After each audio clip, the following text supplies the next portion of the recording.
안녕하세요. 체르노빌은 여전히 지구상에서 가장 매혹적이면서도 가장 많이 연구되는 장소 중 하나입니다. 1986년 4월 26일, 발전소의 4호기 원자로에서 발생한 폭발로 인해 엄청난 양의 방사선이 환경으로 방출되었죠. 수십 년이 지난 지금도 과학자들과 영화 제작자들은 이 지역을 계속 탐사하며 미스터리한 것부터 정말 예상치 못한 것까지 다양한 발견들을 영상에 담고 있습니다. 오늘 영상에서는 체르노빌에서 기록된 가장 특이한 것 15가지를 소개해 드릴 텐데요. 그중 일부는 이 상징적인 장소에 대한 여러분의 생각을 완전히 바꿔놓을지도 모릅니다. 1. 방사능을 먹고 자라는 곰팡이. 체르노빌에서 방사능의 무게의 대부분의 생명체가 사라졌을 때 예상치 못한 무언가가 번성하기 시작했습니다. 바로 4호기 원자로의 폐허 깊은 곳에서 과학자들은 방사능을 먹으며 꾸준히 자라는 검은 곰팡이를 발견했습니다. 2000년대 초반, 연구원들은 위험할 정도로 높은 방사능 수치를 보이는 지역에서도 검은 곰팡이가 번성하는 것을 발견했죠. 이 곰팡이들은 사람의 피부에 있는 것과 동일한 색소인 멜라닌을 다량 함유하고 있었지만 이 경우 멜라닌은 보호막 역할 이상의 것을 하고 있었습니다. 식물이 광합성을 하는 것과 유사하게 방사선 합성이라는 과정을 통해 방사능을 에너지로 전환하고 있었을 가능성이 있는 거죠. 클라도스포리움 스파이로스페르문과 같은 종들은 단순히 생존하는 것을 넘어 지구상에서 가장 치명적인 힘 중 하나를 연료로 삼아 번성하고 있었습니다. 심지어 2016년에는 나사에서 심우주 탐사를 위한 방사선 보호막으로서의 가능성을 탐구하기 위해 이 곰팡이 샘플을 국제 우주 정거장으로 보내기도 했습니다. 이는 시사하는 바가 매우 큽니다. 만약 생명체가 방사능을 먹도록 적응할 수 있다면 지구든 외계든 극한 환경에서 또 어떤 것들이 진화할 수 있을까요? 체르노빌에서 이 곰팡이들은 조용히 자라나며 가장 상상하기 힘든 장소에서의 생존에 대한 우리의 이해를 재구성하고 있습니다. 그리고 그곳에서 발견된 기이한 생명체는 이들뿐만이 아닙니다. 2. 제비의 기형 헛간제비는 체르노빌 출입 금지 구역의 많은 동물들처럼 과학 연구의 대상이 되었습니다. 2000년대 초반부터 연구원들은 이 새들에게서 부분적 백색증, 더 옅은 깃털색, 부리 기형, 불규칙한 깃털 성장, 그리고 뇌 크기 변화와 같은 유전적 변화를 관찰했습니다. 하지만 이런 돌연 변이에도 불구하고 헛간제비는 이 구역에서 계속 번성하고 있습니다. 인간의 부재와 서식지에 대한 방해 감소 덕분에 그들의 개체수는 오히려 증가했죠. 3. 붉은 숲. 체르노빌 발전소에서 불과 몇 킬로미터 떨어진 곳에는 붉은 숲이 있습니다. 이 이름은 1986년 사고 이후 죽은 나무들이 붉은 갈색으로 변했기 때문에 붙여졌습니다. 이 지역은 환경 파괴의 상징이 되었죠. 인간과 야생 동물 모두에게 너무 위험하다고 선언된 후 즉시 출입 금지 구역에 포함되었습니다. 수십 년이 지난 지금도 숲의 일부 지역의 방사능 수치는 위험할 정도로 높습니다. 세슘 137과 스트론튬 90 같은 오염 물질이 토양에 남아있어 숲의 일부는 장기적인 부패 상태에 머물러 있습니다. 하지만 생명이 완전히 사라진 것은 아닙니다. 동작 감지 카메라를 사용하는 연구원들은 숲 외곽 근처에서 일부 동물들을 발견했지만 붉은 숲의 핵심부는 여전히 거의 비어 있습니다. 야생 동물들은 본능적으로 가장 오염된 지역을 피하며 종종 비정상적인 행동을 보이거나 심하게 오염된 지역을 멀리합니다. 일부 종들이 적응하고 있지만 이 독특한 생태계의 영향은 여전히 연구 중이며 극한 조건에서의 생존에 대한 중요한 질문들을 계속해서 제기하고 있습니다. 4. 어둠을 거부한 불빛. 4호기 원자로 위로 밤이 내릴 때 체르노빌 출입 금지 구역 위에서는 기묘한 청자색 빛이 때때로 목격됩니다. 1986년 생존자들, 특히 소방관과 군인들이 처음 보고한 이 으스스한 불빛은 폭발 후 며칠 동안 밤하늘을 밝히며 깜빡였습니다. 이 현상은 자연적인 것도 인공적인 것도 아니었기에 수년간 관찰자들을 어리둥절하게 만들었죠. 과학자들은 나중에 이 빛이 기온화된 공기 상호작용 때문에 발생했다고 설명했습니다.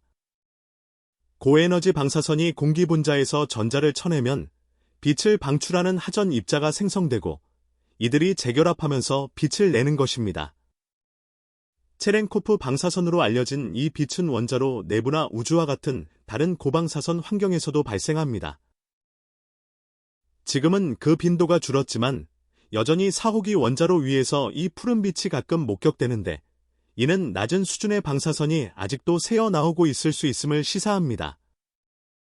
과학적인 원리는 명확하지만 이 불빛은 체르노빌 유산의 섬뜩한 상징으로 남아 있습니다.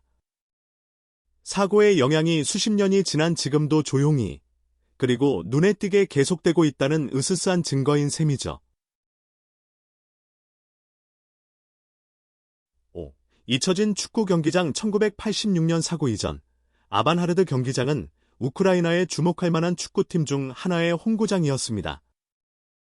프리피아트 놀이공원에서 불과 수백 야드 떨어진 곳에 위치한 이 경기장은 5,000명의 관중을 수용할 수 있었고 1970년대에 지어졌으며 주로 인근 마을 출신 선수들로 구성되었습니다. 팀의 전성기는 1985년에 리그 2위를 차지했을 때였죠. 하지만 클럽은 1988년 시즌 이후 운영을 중단했습니다. 프리피아트는 평균 연령이 26살인 활기차고 젊은 도시였으며 현대적인 에너지와 진보를 중심으로 한 생활 방식이 있었습니다. 클럽, 수영장, 카페, 스포츠 시설들이 있었지만 모든 것이 한순간에 바뀌었죠. 오늘날 경기장은 침묵 속에 서 있습니다. 썩어가는 벤치, 무너져 내리는 기자석, 그리고 무성하게 자란 관중석이 지금의 풍경을 정의합니다. 타임랩스 영상은 자연이 서서히 공간을 되찾는 모습을 포착했습니다. 덩굴이 벽을 기어오르고 나무가 콘크리트를 뚫고 자라나며 이끼가 경기장을 뒤덮고 있죠. 이 경기장은 단순한 버려짐 이상의 것을 반영합니다. 그것은 중단된 삶과 잃어버린 미래의 상징입니다. 쇠락해가는 경기장의 모든 이미지는 한때 번성했던 도시의 기억을 담고 있으며 통제할 수 없는 힘에 의해 멈춰버린 꿈들을 상기시킵니다. 6. 돌연변이 생명체 체르노빌 출입 금지 구역에서 인간의 활동이 중단된 이후 자연은 회복과 함께 불안한 변화를 가져왔습니다. 한 가지 주목할 만한 사례는 동부나무개구리, 학명, 힐라 오리엔탈리스로 비정상적으로 어두운 피부를 갖게 되었습니다. 과학자들은 이것이 멜라닌 수치가 높아졌기 때문이며 방사선으로부터 보호 기능을 제공한다는 것을 발견했습니다. 가장 어두운 개구리들은 사고 당시 방사능이 가장 높았던 지역에서 발견되어 노출과 적응 사이에 명확한 연관성을 보여주었습니다. 포유류도 영향을 받았습니다. 원전 부근의 야생개들은 방사선 노출과 관련이 있을 수 있는 유전적 변화를 보였습니다. 고도로 오염된 지역의 일부 종들은 개체수가 크게 감소하기도 했습니다. 일부 과학자들은 이러한 변화를 적응의 신호로 보지만 다른 이들은 알려지지 않은 장기적인 결과에 대해 경고합니다. 영상이 재미있으셨나요? 계속하기 전에 아직 안 하셨다면 알림 설정 버튼 누르고 친구들과 공유하고 구독 버튼도 꼭 눌러주세요. 저에게 정말 큰 힘이 되고 앞으로 더 멋진 콘텐츠로 보답하겠습니다. 7. 새로운 안전격리 시설 체르노빌 원자력 발전소에서 가장 잘 알려진 구조물 중 하나는 사고 후 31년이 지난 2007년에 건설된 새로운 안전격리 시설, 즉 돔입니다. 무게가 36,000톤이 넘고 높이가 108m에 달하는 이동식 강철 구조물은 최소 100년 동안 방사능을 봉쇄하도록 설계되었습니다. 방사능 누출로부터 환경을 보호하고 비나 극심한 온도 변화와 같은 외부 요인으로부터 원자로를 보호하죠. 내부에는 모든 진행 과정을 감시하는 통제실이 있습니다. 돔이 생기기 전에는 단 201만에 지어진 임시 대피소가 봉쇄를 담당했습니다. 비록 20년만 버틸 것으로 예상되었지만 돔이 이를 대체할 때까지 제자리를 지켰습니다.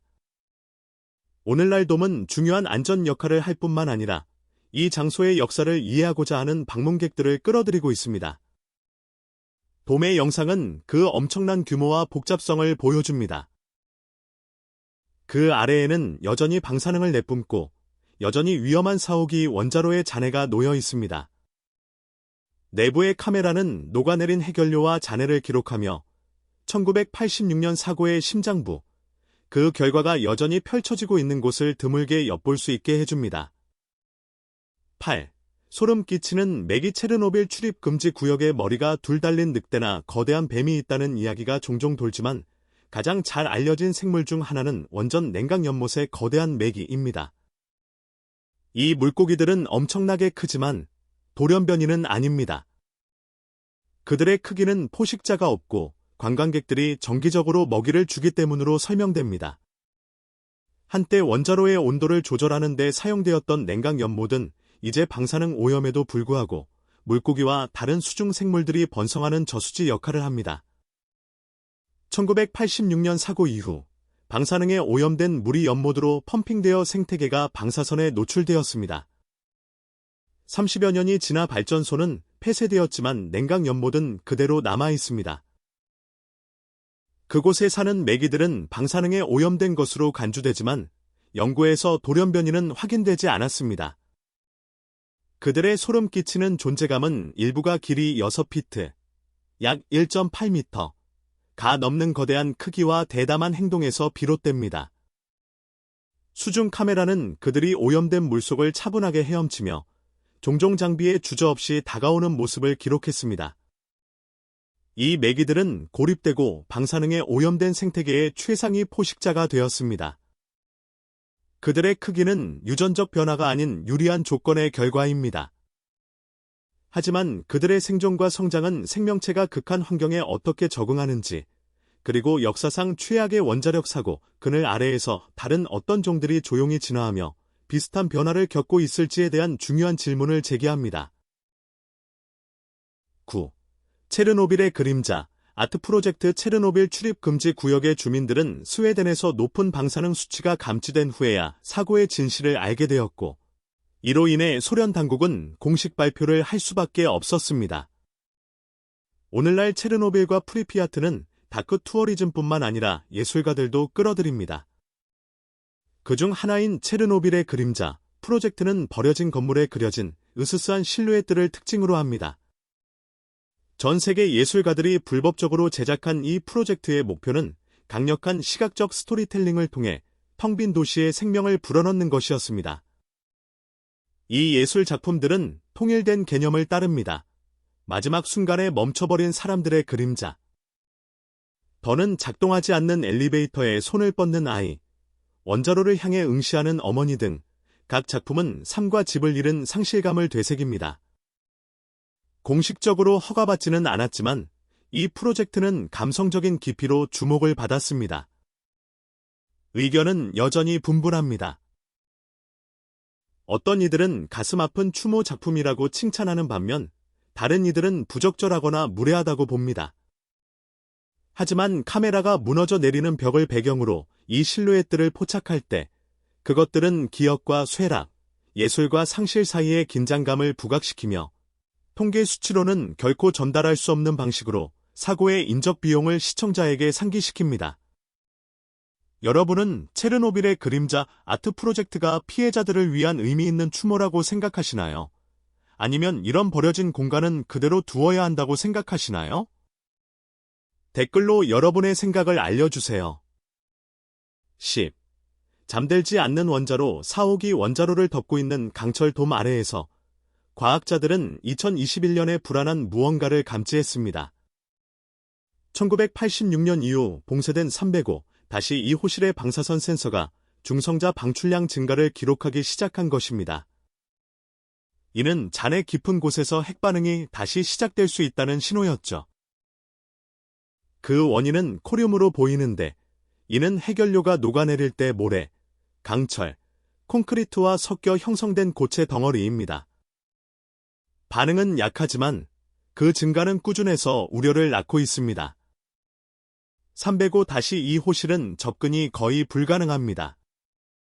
불안정한 구조물 아래에 묻혀 있고 잔해로 막혀 있으며 방사능으로 가득 차 있습니다. 사고 이후 아무도 들어간 적이 없으며 최첨단 로봇조차도 그 환경에서 버틸 수 없습니다. 과학자들은 2016년에 설치된 새로운 안전격리 돔이 만든 안정적인 환경이 이러한 반응을 가능하게 했을 수 있다고 의심합니다. 이전에는 비와 변덕스러운 온도가 코륨을 교란시켜 활동을 억제했을 가능성이 높습니다. 이제 더 건조한 공기와 일정한 온도가 해결료가 다시 반응하도록 만들 수 있습니다. 즉각적인 위험은 없지만 증가하는 중성자 수치는 면밀히 모니터링되고 있습니다. 붕소와 같은 중성자 흡수 물질을 넣기 위해 방에 들어가는 것은 기술적으로 어렵습니다. 위험은 두 번째 폭발이 아니라 잠재적인 방사능 유출이나 현장을 안전하게 해체하는 작업의 지연입니다. 아직 시간은 있지만 과학자들은 경계를 늦추지 않고 있습니다. 10일, 늑대의 적응과 유전적 발견. 체르노빌 사고 후 거의 40년이 지난 지금도 출입금지 구역의 동물들은 여전히 유전적 돌연변이의 징후를 보입니다. 늑대는 가장 많이 연구된 동물 중 하나인데 과학자들은 특이한 특징을 관찰했습니다. 많은 늑대들이 건강한 늑대의 일반적인 곱고 아래로 처진 꼬리와 달리 말린 꼬리를 가지고 있다는 것입니다. 이러한 신체적 차이는 더 깊은 연구로 이어졌고 훨씬 더 중요한 사실을 밝혀냈습니다. 이 늑대들은 매일 인간의 안전 기준치보다 6배나 높은 11mg이 넘는 방사선에 노출되면서도 아무런 영향을 받지 않는 것처럼 보인다는 것입니다. 생물학자들은 체르노빌의 늑대들이 암 저항성과 관련된 유전적 변화를 발달시켰다는 것을 발견했습니다. 관찰된 적응은 방사선 치료를 받는 인간에게서 나타나는 것과 유사했습니다. 이는 살아있는 유기체의 암 저항성을 연구하는 새로운 길을 열었습니다. 카메라 영상은 이 늑대들이 오염된 지역에서 번성하는 모습을 보여줍니다. 그들은 굵은 털과 튼튼한 체격을 가진 건강한 모습이며 여전히 위험하다고 간주되는 지역에서 사냥하고 사회 활동을 하고 새끼를 기르는 등 정상적인 행동을 보입니다. 말린 꼬리는 유전적 적응의 가시적인 표식이 되었고 여러 세대에 걸친 지속적인 생존은 이러한 특성이 성공적으로 유전되고 있음을 시사하며 생명체가 극심한 환경 스트레스에 어떻게 반응하여 진화할 수 있는지에 대한 보기 드문 통찰을 제공합니다. 12. 살인기계 프리피아트 남서쪽에는 방사능 수치로 악명 높은 오염된 장소가 있습니다. 체르노빌 정화 작업에 사용된 대부분의 차량은 안전한 보관 장소로 옮겨졌지만 일부 품목은 남아있는데 그중 하나가 커다란 굴착기 집게입니다. 원자로 지붕에서 방사능 잔해를 제거하는 데 사용된 것으로 추정되는 이 집게는 현재 숲속에 버려져 있습니다. 전문가들은 이것이 여전히 방사능이 너무 강해서 만지면 생명이 위험할 수 있다고 말합니다. 정확한 역사가 완전히 확인된 것은 아니지만 이 집게는 고도로 오염된 지역에서 우라늄, 흑연 또는 콘크리트를 긁어내는 데 사용된 것으로 생각됩니다. 정화 작업이 끝난 후 서둘러 남겨졌을 가능성이 높죠. 지금은 관광객들의 관심을 끌며 종종 출입 금지 구역 투어에 포함됩니다. 방사능 수치에도 불구하고 접근은 안전하지만 만져서는 안 된다고 간주됩니다. 이 집게의 영상은 낡은 기계 이상의 것을 보여줍니다. 그것은 사고에 대한 인간의 필사적인 대응의 한 단면을 포착합니다. 녹슨 표면에는 극심한 사용의 상처가 남아있어 오염 확산을 막기 위해 목숨을 걸었던 작업자들을 떠올리게 합니다. 시간이 지나면서 숲은 그것을 되찾기 시작했습니다. 덩굴이 관절을 감싸고 이끼가 금속 위로 퍼지며 어린 나무들이 근처에서 자랍니다. 이 장면은 자연이 어떻게 가장 위험한 인간의 유물조차도 꾸준히 점령하여 위기의 순간을 기리는 조용하고 방사능에 오염된 기념물로 바꾸는지를 보여줍니다. 13. 아토믹 보드카. 체르노빌 출입 금지 구역의 곡물과 물로 만든 수제 보드카. 아토믹은 손상된 원전 주변 지역에서 나온 최초의 소비재입니다. 한 병에 약 9만 원, 미화 $65, 판매되는 이 보드카는 접근이 제한되고 농사가 여전히 공식적으로 금지된 18마일, 약 29km 구역의 바깥쪽 고리 내 농장에서 공급된 약간의 방사능을 띤 사과를 사용합니다. 제작자들에 따르면 증류 과정에서 방사성 원소가 제거되어 음료는 안전하다고 합니다. 이 보드카는 오염된 지역에서 재배된 작물이 식용으로 안전해질 수 있는지를 연구하는 과학자들의 4년간의 실험의 일부입니다. 약 10,000명의 사람들이 여전히 외부 구역에 살고 있으며 이 프로젝트는 안전한 농업의 가능성을 탐구함으로써 지역사회를 지원하는 것을 목표로 합니다. 카메라가 아토믹 보드카의 생산 과정을 기록할 때 그것은 보기 드문 과정을 포착합니다. 한때 방사능으로 오염되었던 땅에서 자란 작물을 시장성 있는 제품으로 바꾸는 과정이죠. 술 자체를 넘어 이 프로젝트는 오랫동안 거주 불가능한 곳으로 여겨졌던 지역의 경제활동을 복원하려는 노력을 강조합니다. 아토믹 보드카는 논쟁을 불러일으켰습니다. 어떤 이들은 이를 회복과 회복력의 상징으로 보는 반면 다른 이들은 그러한 장소의 작물을 사용하는 윤리와 안전성에 의문을 제기합니다. 그럼에도 불구하고 이 프로젝트는 오염, 회복, 그리고 우리가 원자력 사고로 얼룩진 땅의 안전한 사용을 어떻게 정의하는지에 대한 중요한 질문을 제기합니다. 만약 과학자들이 안전하다고 말한다면 체르노빌 출입 금지 구역에서 자란 재료로 만든 보드카를 마셔보시겠습니까? 아니면 그 출처 때문에 여전히 망설여지나요? 아래에 여러분의 생각을 공유해주세요. 14. 방사능 소 체르노빌 사고 후 35년이 넘었지만 우유와 같은 주요 식품을 포함한 현지 생산식품에서 여전히 방사능의 흔적이 발견될 수 있습니다. 낙진의 영향을 받은 우크라이나 지역에서 과학자들은 사고 현장에서 약 200km 떨어진 소규모 농장의 우유를 검사했습니다. 결과는 안전 기준치를 초과하는 방사능 수치를 보였는데 성인 권장 수준의 최대 5배, 어린이의 경우 12배 이상이었습니다. 그럼에도 불구하고 많은 주민들이 이 지역에 계속 살면서 자급자족적인 생활을 유지하고 있습니다. 시간이 지남에 따라 지역 사회는 적응하며 일상과 지역 경제를 발전시켰습니다. 소는 자가 정착민들 사이에서 가장 흔한 가축으로 남아있으며 일부 동물들이 자유롭게 돌아다니기 시작하면서 유제품은 특히 수입품 공급망이 제한될 수 있는 곳에서 일상적인 사용을 위해 쉽게 구할 수 있습니다. 연구원들은 실용적인 조치가 노출을 크게 줄일 수 있다고 지적합니다. 연간 1인당 약 3만 원, 미화 20달러로 간단한 안전 조치가 식품의 오염 수준을 건강 지침에 맞게 낮추는 데 도움이 될 수 있습니다. 가장 영향을 많이 받은 6개 마을에 약 8,300명이 살고 있는 상황에서 이러한 개입은 식품 안전을 개선하는 데 실질적인 변화를 가져올 수 있습니다. 과학자들은 이 정보가 계속 퍼져나가 필요한 사람들에게 지원이 닿기를 희망합니다. 15. 방독면으로 가득 찬 방가스. 연기 또는 유독가스가 있는 곳에서 사람들이 안전하게 숨 쉴 수 있도록 설계된 보호장비는 1915년에 화학무기가 처음 사용되기 훨씬 이전에 개발되었습니다. 오늘날 그 기술의 흔적은 체르노빌 원자력 발전소 근처의 마을 프리피아트에서 여전히 발견될 수 있습니다. 최근 영상은 자연이 버려진 마을을 점차 되찾는 모습을 보여주는데 가장 인상적인 장면 중 하나는 이전의 한 중학교 안에서 발견됩니다. 한때 음악실과 스포츠 공간을 갖춘 현대적이고 시설이 잘 갖춰진 학교였던 이곳은 이제 출입 금지 구역에서 가장 많이 촬영되는 방독면 컬렉션 중 하나를 소장하고 있습니다. 원래 냉전 시대 비상사태를 위해 보관되었던 수백 개의 어린이용 방독면이 지금은 교실 바닥에 흩어져 있습니다.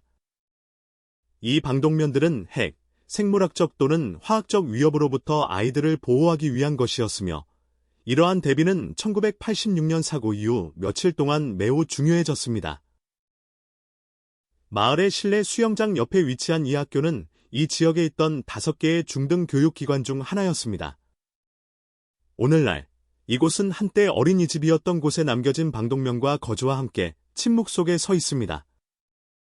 이 자네들은 마을의 과거를 조용히 반영하며 방문객들에게 일상이 어떻게 중단되었는지, 그리고 버려진 속에서도 역사가 남겨진 것들을 통해 어떻게 계속해서 말을 거는지를 상기시킵니다. 체르노빌의 카메라에 포착된 이 15가지 발견은 무섭고도 매혹적인 진실을 드러냅니다. 바로 생명은 가장 불가능한 상황에서도 길을 찾는다는 것이죠. 방사능을 먹고 자라는 곰팡이부터 암 저항성을 발달시킨 늑대까지, 신비로운 푸른빛부터 잠들지 않는 원자로까지, 체르노빌은 생존, 적응, 그리고 생명의 한계에 대해 우리가 알고 있다고 생각했던 모든 것에 계속해서 도전하고 있습니다. 이 발견들에 대해 어떻게 생각하시나요? 세계에서 가장 방사능이 강한 장소에 또 어떤 비밀이 숨겨져 있을지 궁금해 본 적이 있으신가요? 아래 댓글로 알려주시고, 체르노빌의 미스터리에 대한 이 탐사가 저처럼 흥미로우셨다면 우리가 우리 세계에 대해 알고 있다고 생각하는 모든 것에 도전하는 더 놀라운 발견들을 위해 구독하는 것을 잊지 마세요. 시청해주셔서 정말 감사합니다. 다음 영상에서 뵙겠습니다.